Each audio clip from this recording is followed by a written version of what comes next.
मैं कुल वृक्ष हूँ। मैं अतीत में था, वर्तमान में हूँ और भविष्य में भी रहूंगा।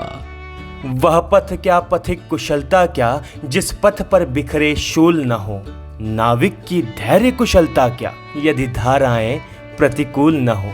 जयशंकर प्रसाद की इन्हीं पंक्तियों को सच करके दिखलाने वाले लोगों में शामिल है हमारी आज की खास शख्सियत। नमस्कार, मैं हूं धर्मेश पाठक। ये है कुलवृक्ष की खास सीरीज पथिक। तो आइए सुनते हैं हमारी आज की खास शख्सियत श्री सत्यपाल सिंघल जी को। Every family has a history, what's your? तो सबसे पहले जानना चाहेंगे कि सर आपका जन्म कब और कहाँ हुआ था? मेरा जन्म रायसीन राजस्थान में हुआ था। हम बेसिकली पहले बठिंडा, हमारे पूर्व जो है वो बठिंडा के पास गांव है बम्बिया, हम वहाँ के रहने वाले थे। हमारे दादाजी वहाँ से माइग्रेट होकर के राजस्थान में आ गए, रायसीनगर राजस्थान डिस्ट्रिक्ट श्रीगंगानगर में। वहाँ मेरा जन्म हुआ। सर, अब हम आपसे जानना चाहेंगे आपके कुल वृक्ष यानी आपके दादा, परदादा और परिजनों के बारे में। हम मेरे पिताजी और 3 भाई थे और 3 ही उनकी बहनें थी पिताजी औरों की, ठीक है ना। तो हम सारा परिवार इकट्ठा था। जब मैंने होश संभाला अच्छी तरह से, तो तब तक मेरे तीनों पिताजी के, हम तीनों की शादी हो चुकी थी और मेरी 2 बुआ की शादी हो चुकी थी। एक बुआ मेरी थी, वो अभी कुंवारी थी, बाकी सब की शादी हो चुकी थी। हमारे दादा दादी हमारे साथ ही रहते थे। हम एक ही परिवार में एक ही घर में रहा करते थे। हमारे पिताजी, हमारे ताऊ जी, हमारे चाचा जी काम करने लग गए थे और वो उसमें दुकान पे ही बैठते थे। चाचा जी अलग शहर में दुकान करते थे और हम 5 बहन भाई थे।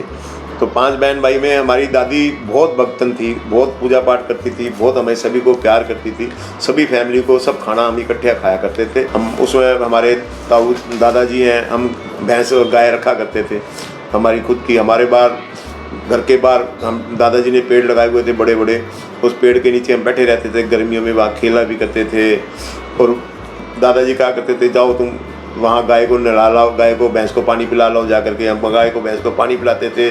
जब दूध निकाल देते थे तो हम वहाँ खड़े रहते थे। दूध गरम गरम हमें कच्चा दूध वो दिया करते दादाजी, और ये काम दादाजी करते थे। पिताजी ने बोला या दादाजी ने बोला, जाए गाय भैंस को नहला लाओ, तो हम सारे के सारे सब अपनी अपनी गाय और भैंस ले जाते थे, वहाँ जाके नहलाते थे नहर में।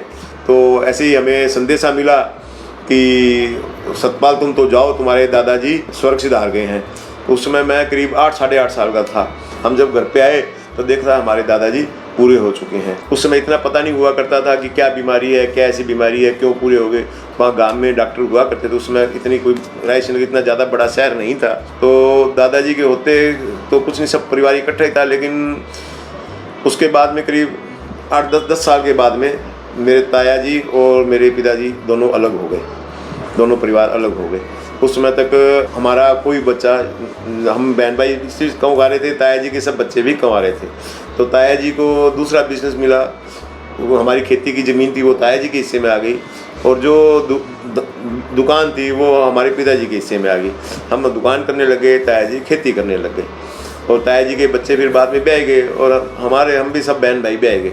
हम जैसे जैसे ब्याह गए, शादी होती गई हमारी, हम बच्चे अपने अपने सेटल होते चले गए। अब हम आपसे जानना चाहेंगे आपकी प्रारंभिक शिक्षा और स्कूल के वो दिन जिन्हें कभी नहीं भुलाया जा सकता। पहली से 5वीं पास वहाँ की मैंने। वहाँ हमारे गुरुजी हुआ करते थे श्रीपति महाराज जी। फिर 6 से लेकर के 10वीं तक मैंने गवर्नमेंट स्कूल रायसीनगर से की। तो जब मैं पढ़ा करता था 6ठी के 5वीं तक, तो छोटे छोटे बच्चे थे, तो गली के ही थे बच्चे। तो गली बच्चे खेलते खेलते स्कूल चले जाते थे। जब हम पढ़ते थे तो श्रीपति मास्टर जी हुआ करते थे।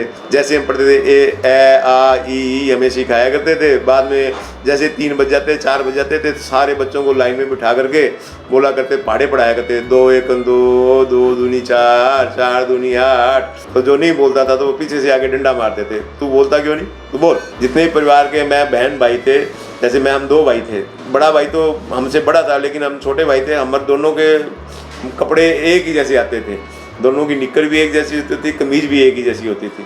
हम पजामा सब कुछ एक ही जैसा सिलाते थे, अलग अलग कपड़े नहीं होते थे हम दोनों के, दोनों बच्चों। क्यों कि हम दोनों आपस में लड़ते थे, उसका अच्छा है मेरा बुरा है, इसलिए पिताजी दोनों को एक ही जैसा कपड़ा सिलवाते थे कि तुम दोनों एक ही जैसा कपड़ा पहनोगे। उसके बाद में छठी में आ गया तो छठी में मैं स्कूल में चला गया। स्कूल में गया तो वहाँ मेरे दोस्त और बन गए, हमारे पड़ोस के हो गए। एक रमेश था, एक रावतराम था, एक ओम प्रकाश था, पवन था, ठीक है, ये सभी सुखदर्शन थे। हम सभी इकट्ठे एक ही क्लास में पढ़ा करते थे। सब मेरे दोस्त हैं, अच्छे सेटल हो गए हैं, अच्छे अच्छे पदों पर भी हैं। कोई डॉक्टर बन गया है, कोई कुछ बन गया है, कोई बिजनेस में चला गया, सब अच्छे अच्छे हो गए हैं। खेलते रहे, पढ़ते रहे। 10वीं तक मैं रायचंद्र में रहा था। उसके बाद में फिर मेरे दोस्त ये छूट गए। फिर जब मैं कॉलेज में आ गया तो कॉलेज में मेरे नए दोस्त बन गए। अब आप हमें अपने कोई खास दोस्त के बारे में बताएं जिससे आप आज भी जुड़े हुए हैं, जिसे साधारण भाषा में लंगोटिया यार भी कहते हैं। जब मैं रायचंद्र में था उसमें मेरा एक दोस्त था, 10वीं तक वो मेरे साथ था, वो रमेश कुमार था। बाद में मैं जब कॉलेज करके आ गया, बिजनेस में आ गया, उसके बाद मेरी शादी होगी, उसकी भी शादी होगी। लेकिन मेरा ज़्यादा समय उसके साथ, जो भी मेरे पास दुकान से फ्री समय होता था, हम दोनों इकट्ठे ही बिताया करते थे। उसके साथ ही ज़्यादा समय मैंने रमेश के साथ ही बिताया था। वो आज भी मेरा दोस्त है, उसके साथ ही मैं समय बिताता था। लेकिन वो मेरे से दूर रहने लग गया था, इसलिए मैं ज़्यादा उससे नहीं मिल पाता। लेकिन सुबह शाम जो मेरा मिलन होता था वो हमेशा रमेश से ज़रूर होता था। आज भी हम रावतराम सारन से, रमेश अग्रवाल से आज भी हम जुड़ा हुआ, डॉक्टर हरजिंदर से, डॉक्टर नागपाल से, रविंदर नागपाल से, इन सब से आज भी मेरी मुलाकात होती है। आज मैं जब रायचंद्र जाता हूँ तो उनसे सबसे मिलता हूँ जाकर के। मेरा मकसद अभी वहीं गांव जाने का यही रहता है कि मैं मेरे यार दोस्तों से मिलूं, पुराने यार दोस्तों से। आपके जीवन का कोई ऐसा पल या घटना जो आपके जीवन का टर्निंग पॉइंट साबित हुआ हो? 1985 में 86 में और दीपावली से एक दिन बाद मेरी आंखों की रोशनी चली गई। अब उसका कारण पता नहीं चला, क्या हुआ, क्यों गई मेरी आंखों की रोशनी। तो मैं वहाँ कई डॉक्टरों को दिखाया तो सब ने बोला कि ये बीमारी ऐसी है, इसका कुछ पता नहीं चलता, क्यों गई है ये भी नहीं कह सकते। फिर उसके बाद में छोटे भाई ने मेरे को बोला कि आप एम्स में आओ, दिल्ली आओ। तो हम एम्स में आंखें दिखाने चला गया। तो वहाँ डॉक्टरों ने बताया कि ये बीमारी ऐसी है, ठीक नहीं हो सकती, कुछ हो सकेगा तो देखेंगे। तो सभी डॉक्टरों ने कंसल्ट करने के बाद फिर मेरे पर ट्राई की, तो लेजर मारी मेरी आंखों में, जिससे मेरी आंखों में, एक आंख में मेरी 30% रोशनी आ गई और दूसरी आंख में मेरी 90% रोशनी आ गई। तो मेरा काम चलता रहा। तब तक मैं वहाँ जब गया था तो मुझे वहाँ रहना पड़ता था बार बार। तो इसी दौरान मैंने वहाँ एक काम सीख लिया, स्क्रैप का। छोटे भाई ने कहा भी तुम खाली बैठते हो, इसलिए नया काम करना शुरू करो, कुछ काम, आपका समय पास हो जाएगा। तो मैं समय व्यतीत करने के लिए वो नया काम करना मैंने शुरू कर दिया। इसी बीच में हमारे घर में कुछ आपस में मनमुटाव हुआ। मनमुटाव होने के बाद फिर मैंने भाई साहब को बोला कि हम अपने आप दोनों इकट्ठा काम नहीं कर पाएंगे, तो मैं अलग काम करूँगा। तो भाई साहब ने बोला कि आपकी जैसी इच्छा। पिताजी को भी मैंने ये बात कह दी। तो मैं अपनी फैमिली लेकर के भिवाड़ी आ गया। वहाँ मैंने भिवाड़ी राजस्थान में अपना नया काम मैंने शुरू कर दिया, स्क्रैप का। मेरी एक्चुअल में परचेज जो रॉ मटेरियल था मैं गुजरात से लेके जाया करता था और पंजाब में और राजस्थान में सप्लाई करता था। पिताजी ने बोला कि आप फैमिली को वहीं गुजरात शिफ्ट कर लो। 1990 में फैमिली को मैं यहाँ ले आया। 90 में आने के बाद फिर मैंने यहाँ फैमिली को सेटल किया। तो मेरे यहाँ 4 बच्चे थे मेरे उसमें, और फिर मेरा बिजनेस बढ़ता चला गया। बढ़ने के बाद मैंने काम किया, मकान बनाया, घर बनाया, ऑफिस बनाया। उसके बाद में मैंने शिप ब्रेकिंग यार्ड लिया भावनगर में। फिर मैं भावनगर में शिप ब्रेकिंग यार्ड लेने के बाद फिर मैंने वहाँ काम शुरू कर दिया। ये बड़ौदा का काम भी मेरा चलता रहा और भावनगर का भी चलता रहा। इसी दौरान मैंने स्टील प्लांट लगा लिया बड़ौदा में, और फिर इसी दौरान मैंने भावनगर में रोलिंग मिल लगा ली। वहाँ मैंने काम बढ़ा लिया। एक अब बड़ा बच्चा था वो मेरा काम में आ गया था, छोटा बच्चा था वो भी मेरा काम में आ गया था। बड़े बच्चे को भावनगर का बिजनेस संभाला, वो देखता था, और छोटे बड़ा बच्चा मेरा बड़ौदा का बिजनेस देखता था। आप और आपके जीवन साथी पहली बार कब मिले? क्या आप शादी से पहले भी उनको जानते थे? माँ बाप ने शादी लड़की देख ली, हमने हाँ कह दी, शादी हो गई। अच्छा। अब पहले तो ये अब चक्कर है, पहले उस समय कहाँ चक्कर था, ना कर देंगे या ये कर देंगे। बाप ने पसंद की, मेरी बुआ जी ने लड़की पसंद कर ली, मामा जी ने बताई, बुआ जी ने पसंद कर ली, बस हो गई। हमें तो देखने का मौका ही नहीं मिला। आपके जीवन का सबसे दुखद पल क्या था? 2004 में मिसेज को कैंसर हो गया था, ब्रेस्ट कैंसर हो गया था, ऑपरेशन करवा करके तो वो ठीक हो गई थी। लेकिन उसको थोड़ा सा डिप्रेशन रहने लग गया था, जिसके कारण वो थोड़ा परेशान रहती थी। यहाँ सोई हुई थी, रात को करीब 1:30 बजे उठे हैं दोनों मियाँ बीवी। उठने के बाद हमने बाथरूम वगैरह गए हैं, उस समय वो अच्छी भली थी, हम बातें भी की थी, सब कुछ करते रहे। रात को फिर 1:30 बजे उसने कहा कि एसी बंद कर दो, तो ठंड लग रही है। तो मैं एसी बंद करके मैं सो गया। मैंने कहा तूने कपड़ा लेना तो कपड़ा ले ले। कहते नहीं ठीक है। हम दोनों सो गए। सुबह मैं उठा जब तो देखा कि वो सोई हुई है गहरी नींद में, तो मैं को थोड़ा सो रहे रहने दो, नहीं तो वैसे हम दोनों बराबर में उठ जाते थे।